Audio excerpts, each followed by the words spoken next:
Alors, je m'appelle Betty, j'ai 37 ans, je suis maman de 3 enfants et chef d'entreprise.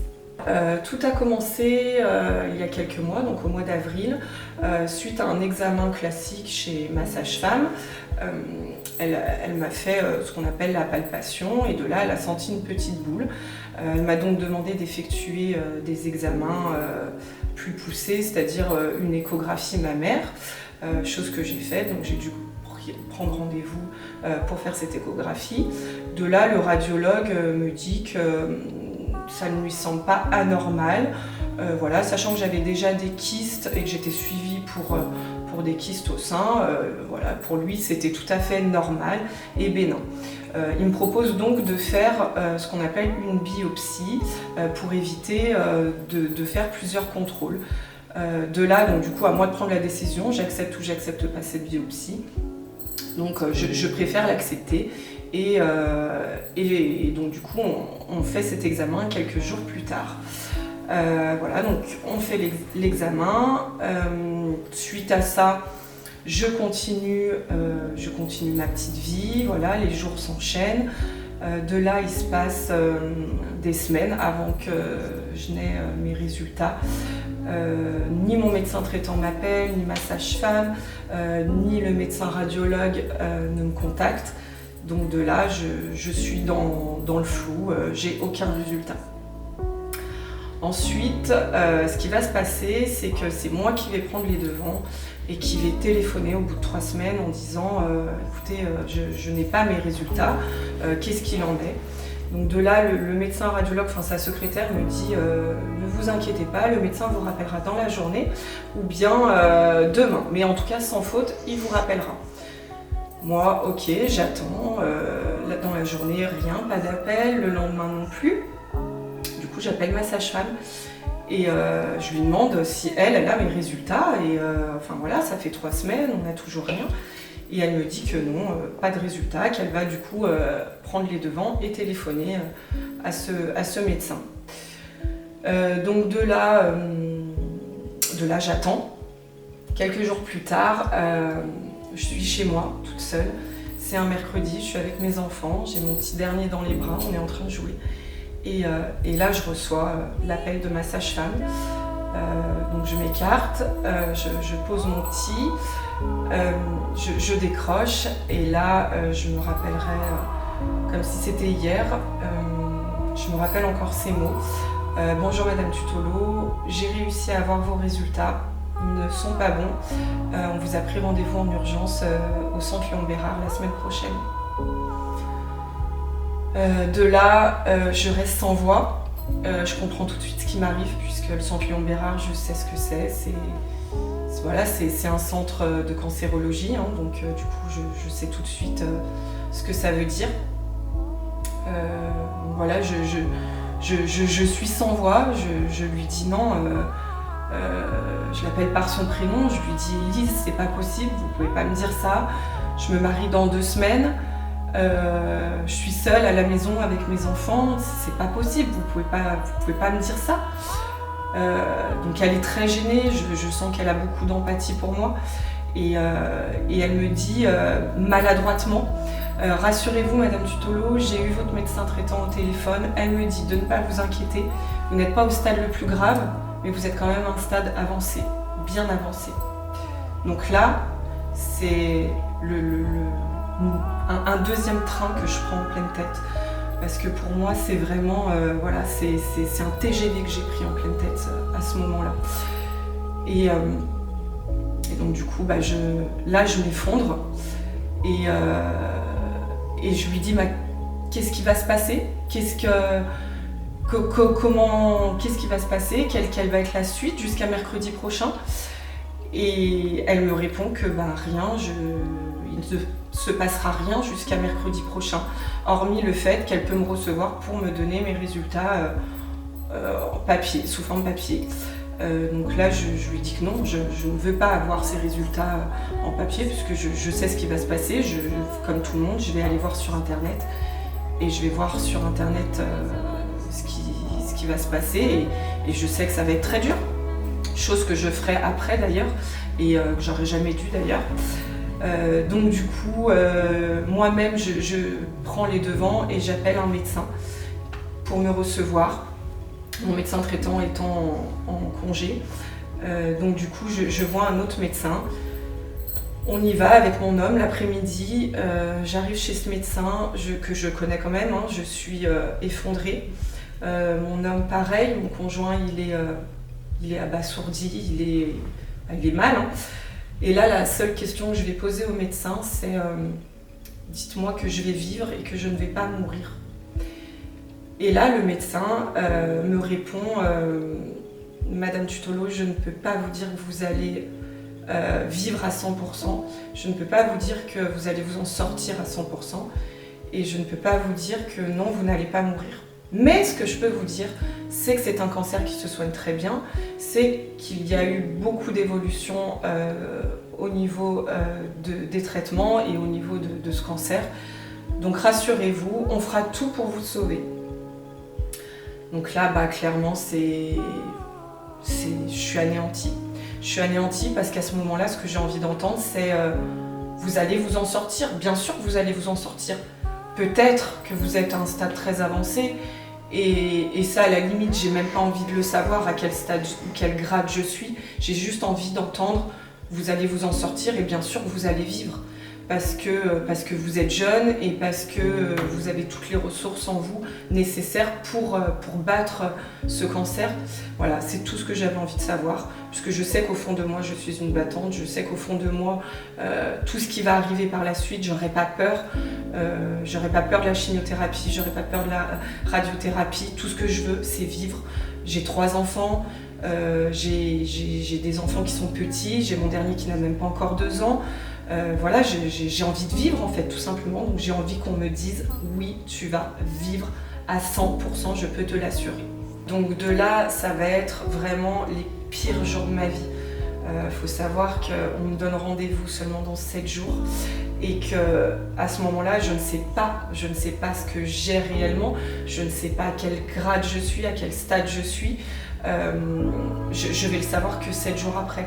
Donc moi, la seule chose que je vais faire, c'est d'aller voir sur Internet, puisque comme toute personne, on a envie d'en savoir plus et on a envie de s'informer.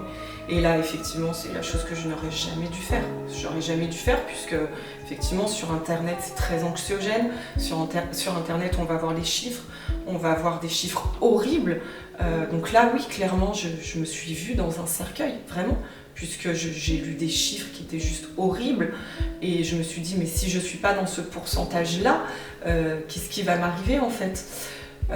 Donc oui, ça a été les pires jours de ma vie, vraiment, je suis restée 4 jours dans mon lit, j'ai pris des anxiolytiques, je voulais que dormir, je ne voulais plus voir personne, je ne voulais plus voir mes enfants, je ne pouvais plus voir mes enfants. Quand je voyais mes enfants, c'est simple, je m'imaginais que c'était les derniers moments que je vivais avec eux, les derniers instants, parce que je ne savais pas en fait. Donc c'était horrible et oui, je suis restée dans mon lit pendant 4 jours, je n'ai rien fait, je n'ai vu personne, jusqu'à ce rendez-vous avec l'oncologue. J'ai eu ce moment où je me suis dit pourquoi moi?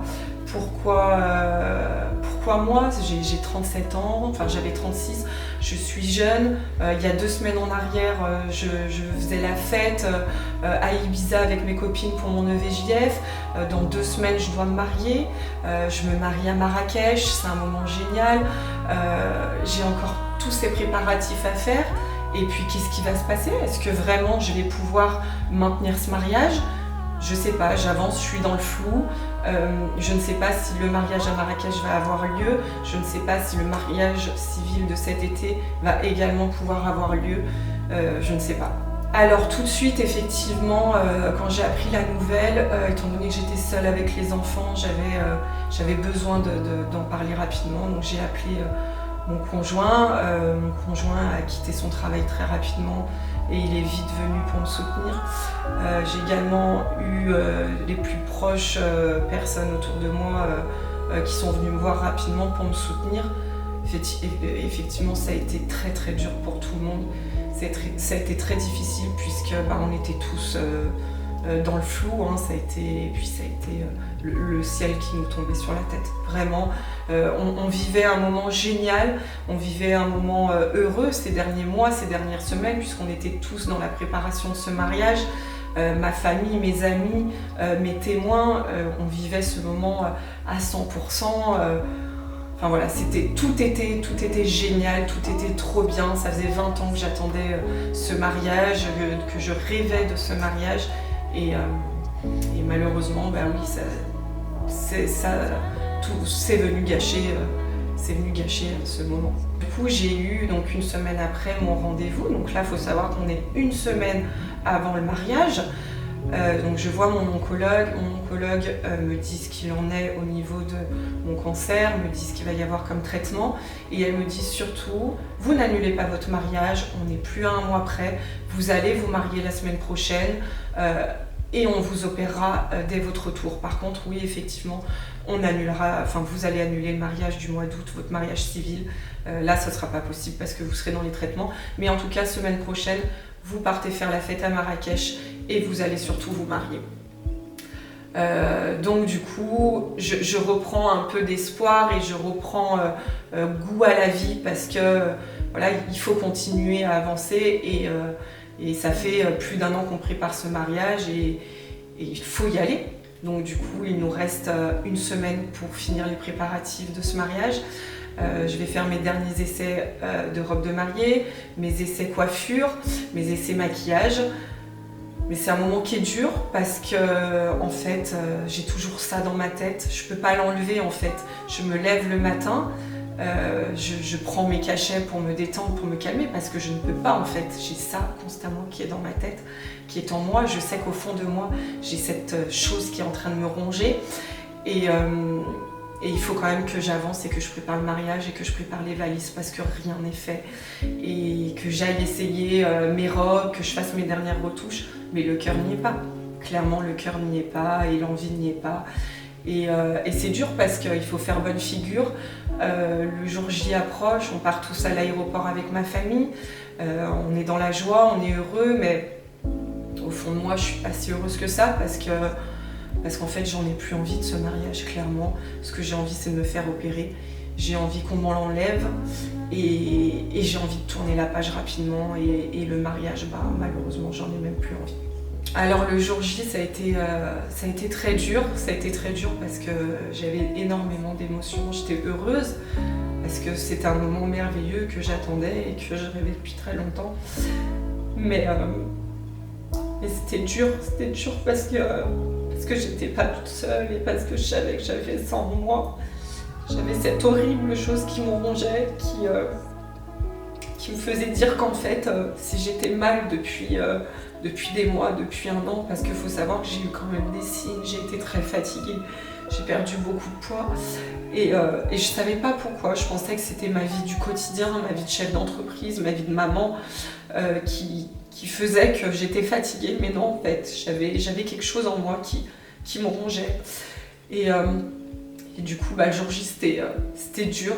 C'était dur de savoir que, en fait, cette chose, elle était là et qu'elle me gâchait ce moment et que j'avais pas envie, en fait. J'étais dans ce qu'on appelle la phase de rage, d'énervement et voilà, j'étais pas sereine, j'étais pas apaisée le jour de mon mariage. J'ai réussi à faire abstraction, j'ai réussi à m'amuser parce que Dieu merci, j'ai été très accompagnée, j'ai eu une famille en or, des amis en or qui ont été là avec moi, qui m'ont soutenue, qui m'ont apporté tellement de moments ce jour-là, qui ont été très proches, qui m'ont permis d'avancer. Et donc du coup, ça a été un moment merveilleux, ça a été un très très beau moment, mais c'est sûr qu'effectivement, si j'avais pas eu ça, je pense que ça aurait été d'autant plus merveilleux.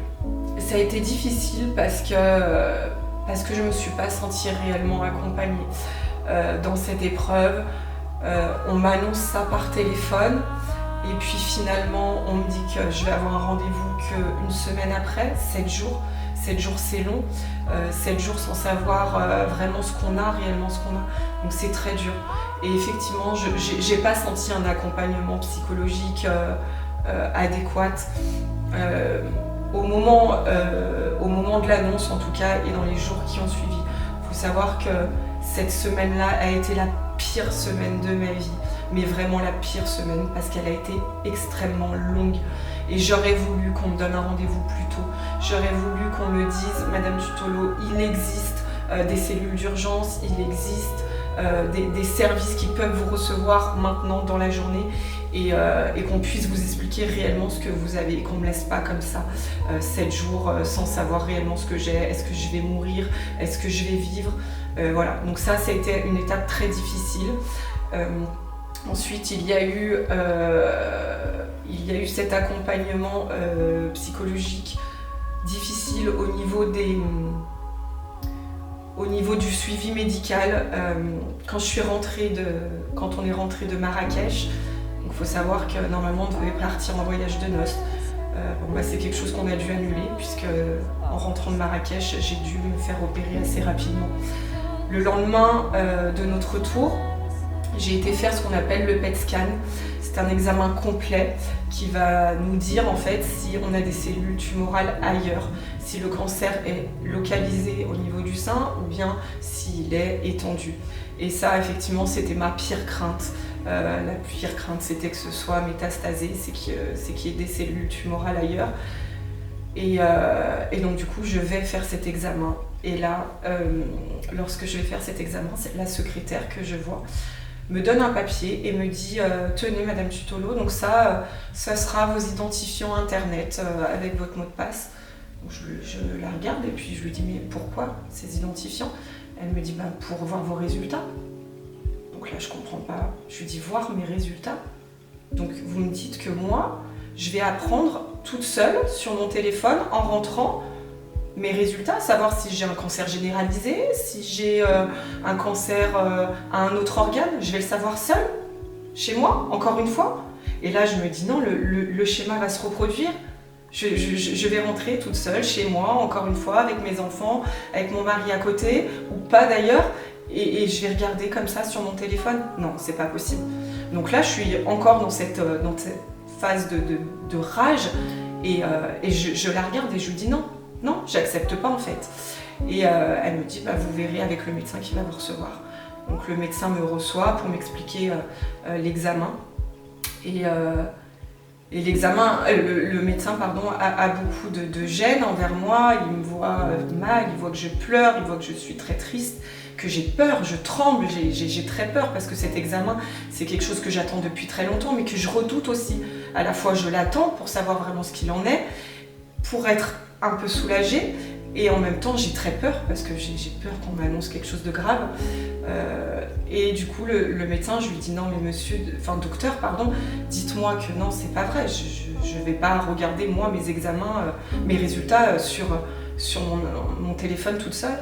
Et il me dit si madame, je suis désolée mais c'est comme ça maintenant, nous avons beaucoup d'examens à faire, peu de personnel, vous savez le monde hospitalier va mal, donc du coup on n'a plus le temps de recevoir nos patients après les examens. Donc si vous faites votre examen et puis vous partez chez vous et vos résultats vous les recevrez par internet. Et là je m'effondre encore une fois et je me dis mais non, c'est pas possible, encore une fois je suis jetée dans la nature comme ça toute seule, je suis laissée toute seule dans la nature, voilà. On me laisse encore une fois moi-même seule avec mon désespoir, avec ma peine, avec ma douleur. Et donc je vais faire cet examen, je tremble, je pleure, donc là j'ai des soignants à côté de moi qui sont bienveillants, qui me rassurent. Et bref, je fais cet examen et par chance le médecin me rappelle en fin d'après-midi sur mon téléphone et me dit voilà madame, j'ai compris votre douleur et je veux vous l'annoncer par téléphone, je vous rassure, vous n'avez rien mis à part votre cancer au sein, mais il n'y a pas de cellules tumorales ailleurs. Donc là je le remercie, hop, je me remets à pleurer et je lui dis merci. Bref, il coupe court et voilà. Donc encore une fois, c'est un accompagnement qui n'a pas été là pour moi. Et puis c'est une chose parmi tant d'autres, c'est pareil, le jour de l'opération, on fait ça en ambulatoire, on rentre le matin, on ressort le soir, on n'a pas vraiment d'accompagnement psychologique derrière. Voilà, donc c'est un peu ce côté que je déplore en fait. Tout ce qui se passe en fait dans le monde hospitalier et pareil pour l'ambulatoire, on va m'expliquer que le monde hospitalier va mal, donc du coup maintenant les opérations, petites opérations comme ça, se font en ambulatoire, mais non, c'est pas logique en fait. C'est pas logique, on devrait avoir un accompagnement, on devrait passer une nuit à l'hôpital, on devrait avoir quelqu'un qui vient nous voir pour nous dire, pour discuter avec nous, pour connaître notre ressenti. Alors pour moi, la blessure psychologique qui mettra du temps vraiment à s'effacer, et d'ailleurs j'ai été voir une psychologue juste après par rapport au fait que ça a été l'annonce.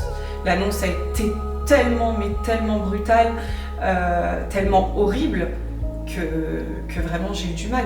J'ai eu du mal parce que quand on dit l'expression se prendre un train à grande vitesse en pleine tête, ça a vraiment été ça. Ça a vraiment été ça. Je me revois dans la salle de jeu en train de jouer avec mes enfants, voir cet appel, décrocher, avoir mon petit dans les bras, entendre tout ce qu'on m'a dit. Vous n'êtes pas au stade le plus grave, mais vous êtes à un stade avancé. Qu'est-ce que ça veut dire? Je vais savoir que je suis au grade 3, stade 3, qu'il y a 4 stades dans le cancer. Donc voilà, ça veut quand même dire que c'est très grave. Mais voilà, et ça vraiment, ça laisse des séquelles. Ça laisse de graves séquelles parce qu'il faut continuer à avancer. Mais c'est dur parce que pour moi, réellement, c'est peut-être dur à comprendre quand on l'a pas vécu, mais pour moi j'ai touché la mort. Quand on dit que je l'ai touché du bout du doigt, je l'ai réellement touché du bout du doigt, parce que pendant quelques jours, je ne savais pas si j'allais vivre, si j'allais mourir, combien de temps il me restait à vivre, si je devais vivre. Enfin voilà, et puis dans ces moments-là, on voit tout en noir. On va voir sur Internet, on voit sur Internet des pires choses. Et puis son expérience personnelle aussi fait que on voit les choses en noir. Moi, autour de moi, comme beaucoup de personnes, j'ai eu et vu beaucoup de personnes atteintes de cancer. J'ai vu beaucoup de personnes mourir du cancer. Et voilà, c'est un mot qui fait très peur, c'est quelque chose qui fait très peur. Et donc oui, effectivement, c'est une grosse blessure. Même si on doit continuer à vivre, on doit continuer à se battre parce qu'on a des enfants, parce qu'on a un mari, parce qu'on doit se marier, parce qu'on doit continuer à avancer. On a une entreprise, on a des entreprises, on a des salariés. D'ailleurs, vous voyez, pour la petite anecdote, quand j'ai raccroché avec ma sage-femme, de là, j'ai eu mes salariés qui m'ont appelé parce qu'elles avaient eu un accident au magasin, une des salariées qui s'était coupé le doigt, enfin voilà. Et tout ça, il a fallu que je le gère aussi. Mais ma vie a toujours été comme ça depuis que j'ai mes entreprises. C'est-à-dire qu'il faut que je continue à avancer et à gérer ce côté professionnel qui des fois est très lourd parce que ça empiète vraiment sur son côté personnel. Aujourd'hui, j'ai terminé mes séances de rayon. J'ai terminé ma radiothérapie. Je suis contente, je suis soulagée puisque je n'ai plus de cancer. Voilà, donc maintenant ce qui va se passer, c'est un traitement hormonal que je vais avoir pendant 5 ans. Donc ça, c'est un traitement que je redoute un petit peu parce que je sais qu'il y a quand même beaucoup d'effets secondaires et que c'est quelque chose qui va encore une fois changer ma vie. Et que flûte, en fait, j'avais pas envie de changer ma vie. J'étais bien dans mon corps et j'avais pas envie de subir ce traitement médicamenteux. Mais bon, c'est comme ça, je n'ai pas le choix. Donc voilà, maintenant je suis en forme, je suis contente, je vais tout faire pour ne pas récidiver. Enfin, je vais tout faire, je vais faire au mieux, même si pour moi, je faisais déjà au mieux parce que pour moi, j'avais déjà une vie qui était très saine. Je faisais tout pour avoir une bonne hygiène de vie et malheureusement, j'ai quand même eu ce cancer à 36 ans. Donc voilà, si je suis là aujourd'hui, c'est aussi pour vous dire et pour dire à de nombreuses femmes que le cancer n'arrive pas tard. qui n'arrive pas après 50 ans comme on pourrait l'imaginer, que de plus en plus de femmes jeunes sont touchées, que ça n'arrive pas aux autres. Je suis là également aujourd'hui pour vous dire qu'il faut s'écouter, il faut se faire confiance. Si vous avez le moindre doute, si vous avez la moindre question, il faut demander des examens, c'est très très important. Des fois vous n'allez pas être entendu par les médecins. Moi ça faisait 1 an que je me sentais pas bien dans mon corps, que je me sentais mal et que je demandais à mon médecin mais je me sens mal, dites-moi docteur pourquoi je suis si fatiguée, pourquoi je perds du poids, pourquoi je n'arrive pas à prendre de poids. Et puis mon médecin me disait mais c'est votre rythme, vous savez, avec les magasins, avec vos 3 enfants, c'est votre rythme qui vous fatigue. Donc bon voilà, je mettais ça sur le compte de ma vie en fait, et en fait j'ai pas forcément plus poussé que ça, et voilà, et je me dis à l'heure d'aujourd'hui, si je n'avais pas écouté et si je n'avais pas dit oui à ce radiologue pour faire une biopsie, où est-ce que j'en serais aujourd'hui? Où est-ce que j'en serais? Puisqu'il m'a laissé le choix de faire ou non cette biopsie. Donc si je ne l'avais pas faite, qu'est-ce qu'il y aurait eu? Si je n'avais pas quémandé mes résultats, parce que clairement c'est ce qui s'est passé, j'ai demandé mes résultats, que ce soit à mon médecin traitant, à ma sage-femme, au médecin échographiste. Personne n'avait mes résultats. Mes résultats ont été égarés, ont été perdus, n'ont pas été transmis. Donc voilà, si je ne les avais pas demandés, qu'est-ce qui se serait passé? Donc voilà, si je suis là aujourd'hui, vraiment, c'est pour vous dire, écoutez-vous, vraiment, écoutez-vous, faites-vous confiance. On est trop de personnes qui allons contre la vie médicale et qui sommes obligés de faire des pieds et des mains des fois pour demander des résultats, demander des prises de sang, demander à faire des examens parce qu'on n'est pas forcément entendu.